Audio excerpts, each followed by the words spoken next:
Hello friends, welcome to life science PPT lecture. ये lecture हमारा immunology series का पहला लेक्चर है। So in this lecture I will explain some basics of so let's start the presentation.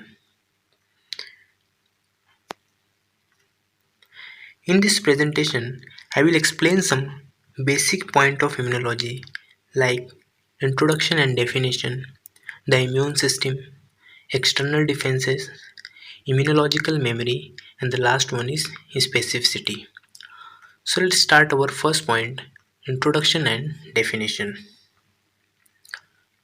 Immunology is the branch of biomedical science that deals with the response of an organism to antigenic challenges or pathogens. Like immunology is science that is concerned with immune response to a foreign challenges. It is also recognized self and non-self.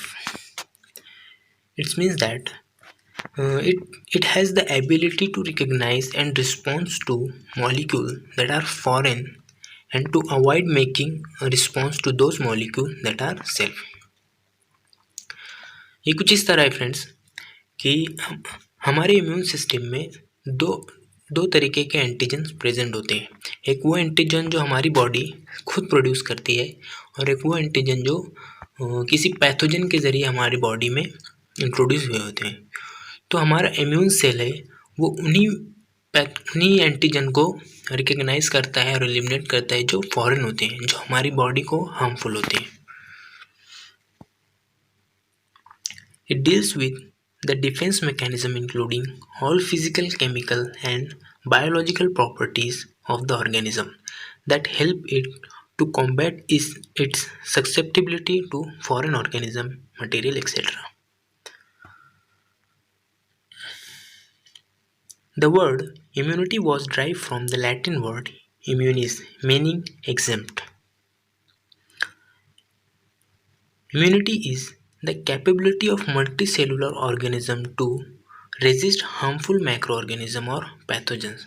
There are two types of immunity present in our immune system. So guys, basically immunity जो है हमारी body में अगर कोई harmful pathogen या कोई micro organism introduce होता है तो इम्यूनिटी हम उसे कहते हैं कि हमारी बॉडी के अंदर कितनी काबिलियत है उस पर्टिकुलर पैथोजन से फाइट करने के लिए। हर एक पर्सन की इम्यूनिटी उसकी उसी अकॉर्डिंग होती है कि वो कितनी स्पीड को रिकवर कर सकता है या कितनी उसकी इम्यूनिटी अच्छी होती है। Active immunity.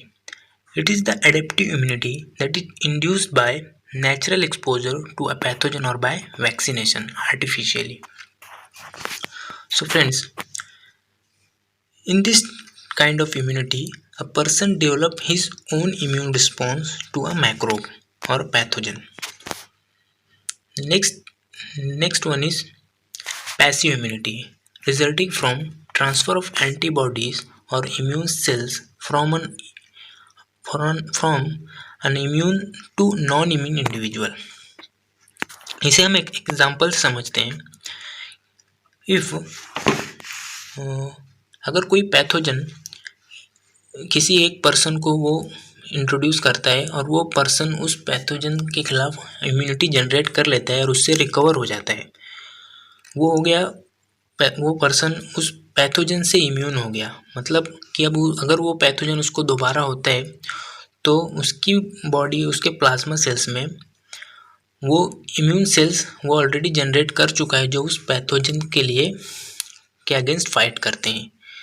तो ऐसी इम्यून पर्सन से अगर हम प्लाज्मा लेके नॉन इम्यून पर्सन जिसको वो अभी तक वो पर्टिकुलर जो पैथोजन है वो अभी उसको इन्फेक्ट नहीं किया है, उसके अंदर वो हम इंट्रोड्यूस करते हैं, तो इस तरीके की जो इम्यूनिटी होती है उसे पैसिव इम्यूनिटी कहते हैं।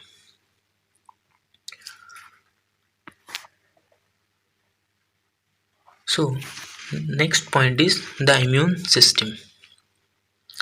The immune system protects us from attack by microbes and harmful pathogen. It is divided into two categories, those which are static or innate to the organism and those which are responsive or adaptive to a potential pathogen or foreign substance. First one is innate immune system. It is non-specific natural. Innate immune system present from birth and consists of many factors that are relatively non-specific. That is, it operates against almost any foreign molecule and pathogen. It provides first line of defense against pathogen. So जो हमारा innate immune system है ये हमारे birth के time से हमारी body में present रहता है, जो कि नॉन स्पेसिफिक है रिलेटिवली। और जब कोई भी हमारी बॉडी में कोई भी माइक्रो ऑर्गेनिज्म, कोई भी वायरस अगर हमारी बॉडी को अटैक करता है तो जो इन्नेट इम्यून सिस्टम है वो उसके अगेंस्ट फाइट करता है। It is not specific to any one pathogen but rather act against all foreign molecule and pathogen. जैसे मैंने अभी आपको बताया कि ये किसी भी एक पैथोजन के लिए स्पेसिफिक नहीं होता है। जैसे हमारा अडेप्टिव इम्यून सिस्टम होता है, इसमें स्पेसिफिसिटी ज़्यादा होती है, लेकिन ये किसी भी स्पेसिफिक पैथोजन या पर्टिकुलर माइक्रो ऑर्गेनिज्म के लिए ये स्पेसिफिक नहीं होता है, लेकिन फिर भी ये हर एक फॉरेन मॉलिक्यूल और सब्सटेंस के अगेंस्ट ये फाइट करता है। Does not show memory, and ये इसका एक बहुत इम्पोर्टेंट कैरेक्टरिस्टिक है कि ये किसी भी किस्म की कोई मेमोरी शो नहीं करता है जैसे एडेप्टिव इम्यून सिस्टम शो करता है। Next point is adaptive immune system. This is second line of defence which is brought into action even as the innate immune system is dealing with the microbe, and especially if it is unable to remove the invading microbe. So friend, adaptive immune system हमारी body का और हमारे immune system का second line of defence है। अगर हमारी body में कोई पैथोजन या कोई माइक्रो ऑर्गेनिज्म अटैक करता है तो उसके अगेंस्ट इन्नेट इम्यून सिस्टम जो है वो first line of defence show करता है, जैसे मैंने अभी आपको ऊपर बताया। जब हमारा इन्नेट इम्यून सिस्टम ऑलरेडी उस माइक्रो ऑर्गेनिज्म से डील कर रहा होता है, उस टाइम पे हमारा एडिप्टिव इम्यून सिस्टम भी उस माइक्रो ऑर्गेनिज्म से फाइट करता है।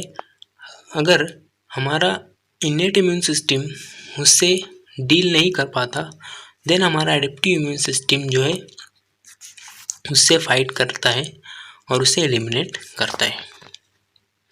The key difference between the two systems is that the adaptive system show far more specificity and remembers that a particular microbe has previously invaded the body. This leads to a more rapid explosion of microbes on its second and third time of entry. So friends, जो innate immune system और adaptive immune system है, इन दोनों system में जो basic difference है वो ये है कि जो इन्नेट इम्यून सिस्टम है वो किसी भी किस्म की मेमोरी शो नहीं करता, और जो एडेप्टिव सिस्टम है हमारा वो मेमोरी शो करता है।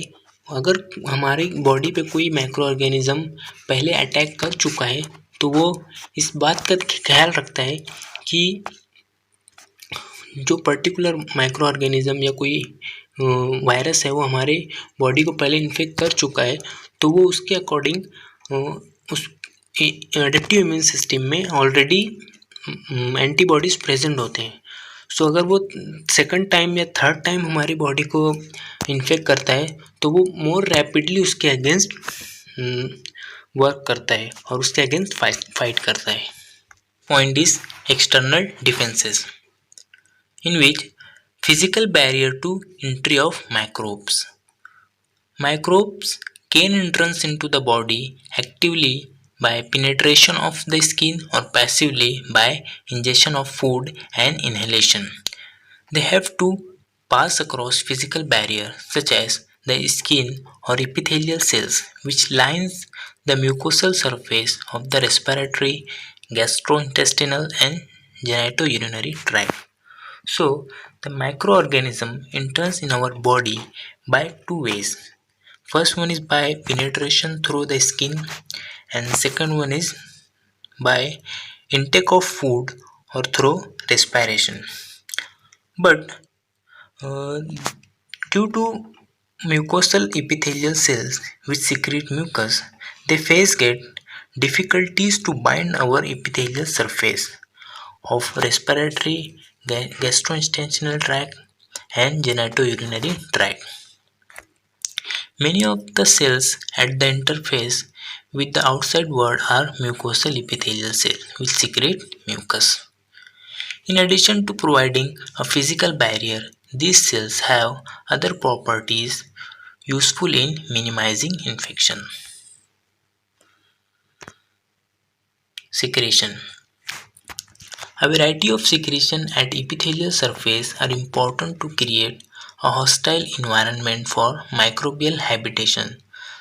Some substances are known to directly kill microbes. Mucus containing mucin secreted by the mucosal epithelial cells coats their surface and make it difficult for microbes to contact and bind to these cells. The washing action of tears, saliva, and urine also help to prevent attachment of microbes to the epithelial surface. In addition, IgA antibodies in tears and saliva prevent the attachment of microbes. These antibodies are also secreted across epithelial cells in the respiratory, gastrointestinal, and genitourinary tract.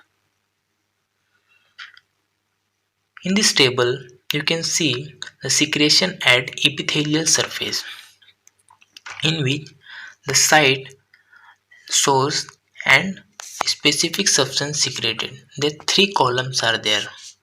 So, in first one is eyes. In eyes, lacrimal glands are present, which secrete tears. But in the tears, some antibodies are present, which are IgA, IgG, and enzymes are like lysozymes. And the second one is ears, sebaceous glands. In the ears, sebaceous glands are present, which secrete oily, oily, waxy secretion, fatty acid, etc. Mm, Third one is mouth. In the mouth, salivary glands are present, which secrete saliva. So, in the saliva, digestive enzymes, lysozymes, IgA, IgG, and lactoferrins are present, which provide physical barrier to our body. Skin In the skin, sweat glands are present, in which lysozymes, high NaCl, short chain fatty acid, oily secretion, and fatty acid sebum are present. Then last one is stomach. In stomach, gastric juice are secreted. In this gastric juice, digestive enzyme pepsin, renin, and acid is present.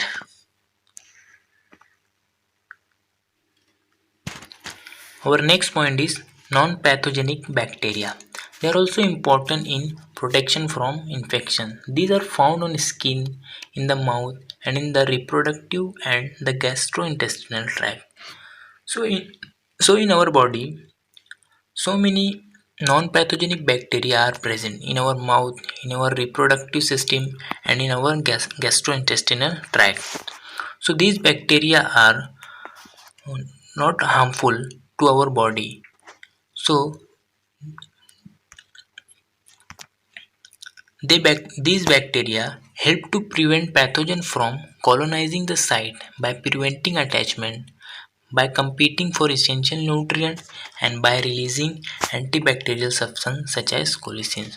So these bacteria help to prevent pathogen from colonizing the site and some secrete some antibacterial substance such as colicins, so that the harmful bacteria which can't uh, attack our body and get eliminated through and get killed by antibacterial substance.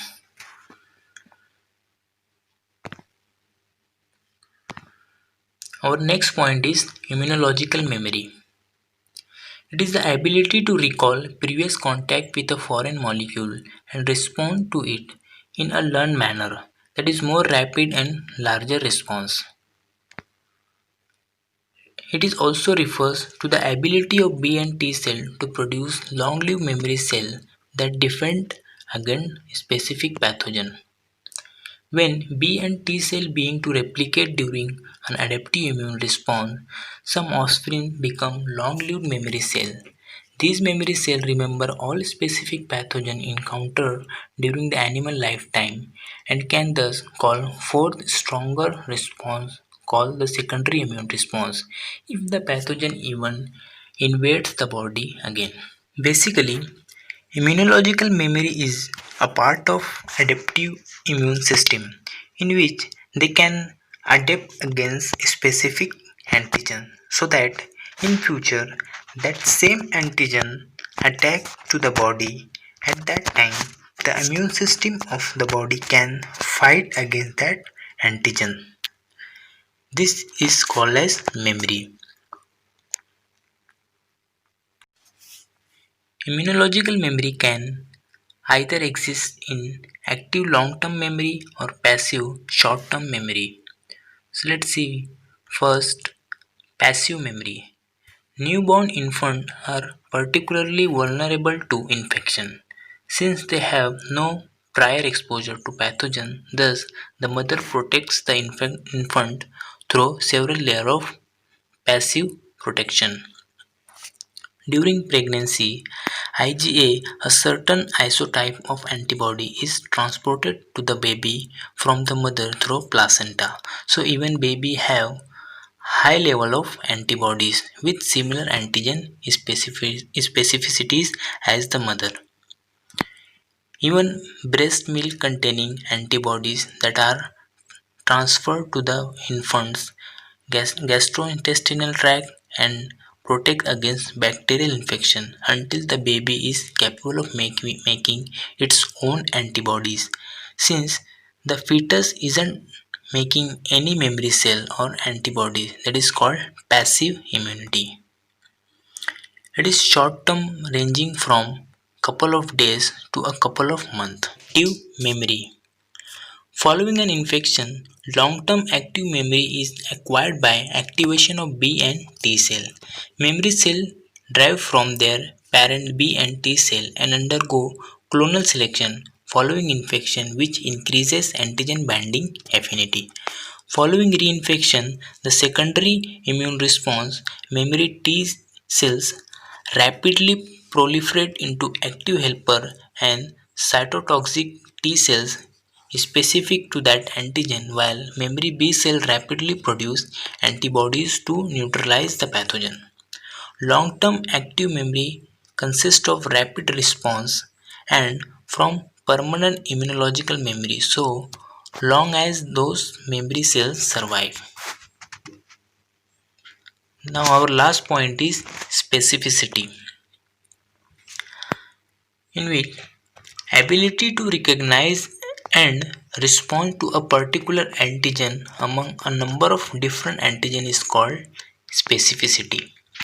For example, when a particular antigen X combines with B cell receptor of a B cell, the B cell gets activated. The plasma cell derived from the activated B cell activated by the antigen X will produce antibody against that X antigen. So it's called as anti-X antibody. The anti-X antibody combine only with antigen X but not with any other antigen. Antibodies produced against an antigen react specifically with that antigen only. Thanks for watching the video, friends. I hope you liked the video. Thank you so much.